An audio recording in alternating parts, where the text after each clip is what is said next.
ওনাকে আমি কিছু কথা বলি যে ভাই আপনার নিরাপত্তা বিঘ্নিত হতে পারে, এরকম সম্ভাবনা আছে। আমি দীর্ঘদিন র্যাবে চাকরি করেছি। আমি এসে আসলে 10-15 মিনিটের জন্য টাইমটা মিলাইতে পারি নাই।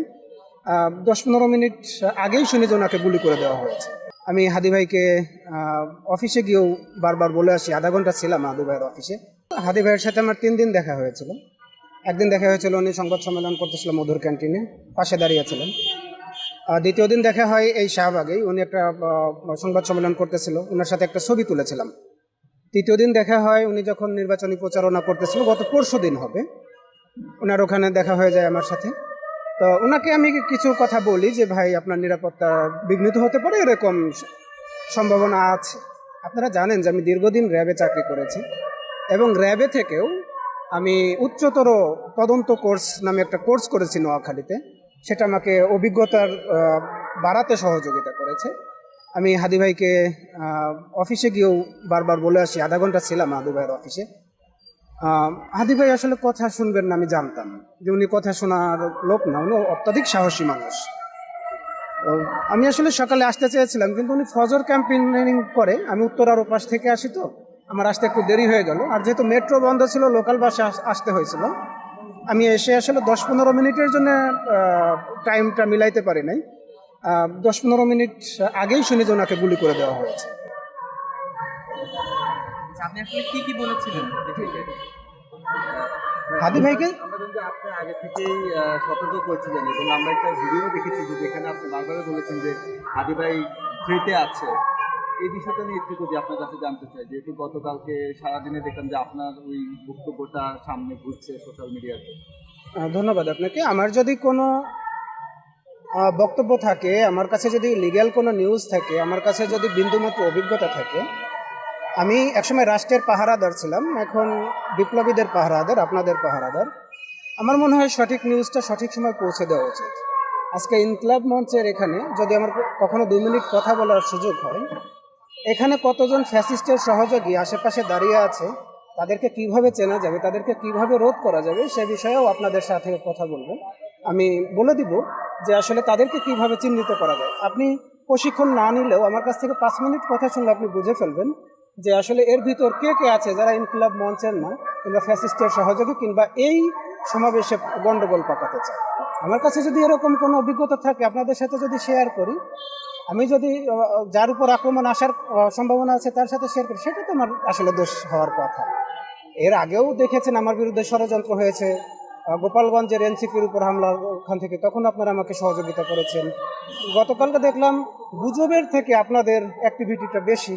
পুলিশ প্রথমে আমাকে ভুল বুঝতেছিল, আমাকে ফোন দিয়ে এলো, আমি র্যাব হেডকোয়ার্টারেও কথা বলেছি। আপনাদের অ্যাক্টিভিটিটা গুজবের থেকেও বেশি, বরং আপনাদের দোয়া আছে, ভালোবাসা আছে। আগামী দিনগুলো খুব ভয়ঙ্করভাবেই যাবে, কারণ সরকার সম্ভবত একে তো চাই, তার উপর একটু বাতাস দিয়ে দিল। একে তো আইন শৃঙ্খলা রক্ষাকারী বাহিনীর এত ভগ্ন দশা আমি কখনো দেখি নাই, আপনারা দেখেন নাই, আমাদের বাপ দাদাও এত ভগ্ন দশা দেখেন। আইন শৃঙ্খলা রক্ষাকারী বাহিনীকে সঠিকভাবে তাদেরকে ঢেলে না সাজিয়ে নির্বাচনের যে তফসিলটা ঘোষণা করে আমাদেরকে বোকার বুঝ বুঝিয়ে দিলেন যে এবারের নির্বাচনটা ঐতিহাসিকভাবে স্বচ্ছ নির্বাচন হবে। এটা আমার মনে হয় যে আসলে ছায়ের উপর বাতাস দেওয়া ছাড়া আর কিছু। আচ্ছা, বলছি আপনি হাদি ভাইকে আসলে কি বলেছিলেন? হাদি ভাইকে যেটা বলেছিলাম সেটা যে আওয়ামী লীগের আজকেও একটা কর্মসূচি আছে, আপনারা জানেন, লকডাউন কর্মসূচি। গতকালের কর্মসূচি ছিল জুমার নামাজ পরে মশাল মিছিলের। হাদি ভাইকে শুধু এই ব্যাপারটা সাবধান করেছিলাম, যেহেতু আওয়ামী লীগের কর্মসূচি আছে এবং শেখ হাসিনা বারবার অডিও কল দিচ্ছে, সেগুলো ভাইরালও হয়েছে, যে রাস্তায় যদি নামা না যায়, গেরিলা আক্রমণটা যেন তার প্রশিক্ষিত যে বাহিনীগুলো আছে তারা যেন করে। প্রশিক্ষিত কারণেই বললাম, আপনারা দীর্ঘ 1 বছর আগে একটা নিউজ পেয়েছিলেন যে ছাত্রলীগের কিছু কর্মীকে প্রশিক্ষণ দেওয়া হচ্ছে। আপনারা জানেন যে আজ অবধি সেই যে ছাত্রলীগকে প্রশিক্ষণ দেওয়া হচ্ছে, তাদেরকে অনেককে গ্রেপ্তার করা হয়েছিল, তার তদন্ত রিপোর্টটা আজ অবধি জমা হয় না।